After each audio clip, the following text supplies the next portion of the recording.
தேர்வுகளுக்கு வணக்கம். இன்னைக்கு என்ன பார்க்க போறோம்னா நம்ம ரூட்ல எடுக்கிற நம்பர்ல இருந்து பார்க்க போறோம். சரியா? உதாரணத்துக்கு நமக்கு ரூட் எடுக்க தெரியும். என்னன்னா 16 ரூட்ல எடுத்தோம்னா 4 நமக்கு தெரியும். அதே மாதிரி 81 ரூட்ல எடுத்தோம்னா 9 நமக்கு தெரியும். தெரியாத எண்களை கொஞ்சம் பார்ப்போம். உதாரணத்துக்கு 57 இடைப்பட்ட எண்கள் ஏதாவது ஒரு நம்பர் இருந்ததுன்னா அதை எனக்கு எப்படி ரூட்ல எடுக்கிறங்கிறது ஒரு ஷார்ட்கட் பார்த்தோம். சரியா? அதுக்கு என்ன ஃபார்முலானா n plus x minus n squared by 2n. சரி, இப்ப n அப்படின்னா என்னன்னா நியரஸ்ட் ரூட்னு சொல்லுவாங்க. நியரஸ்ட் ரூட்னா இதோட நியரஸ்ட் ரூட் நமக்கு எது? 7 ஸ்கொயர் பண்ணா 49 வருதா? அப்ப அந்த எண்ணுங்கிறது நான் 7ன்னு எடுத்துக்குவேன். அப்ப எக்ஸ் அப்படிங்கிறது என்னன்னா தட் நம்பர், அந்த நம்பர் தான் நான் எக்ஸ்ன்னு எடுத்துக்குவேன். ஓகேவா? இப்ப நான் இதை அப்ளை பண்ணி பார்ப்போமா?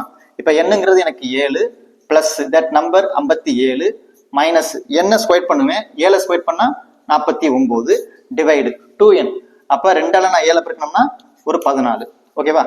சரி, இப்ப பாருங்க 7 பிளஸ் 57 49 போச்சுன்னா 8 டிவைடு 14. ஓகேவா?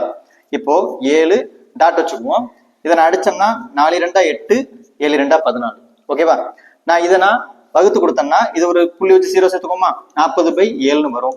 வகுத்தீங்கன்னா 57 வரும். அப்ப இதோட ஆன்சர் 7.57.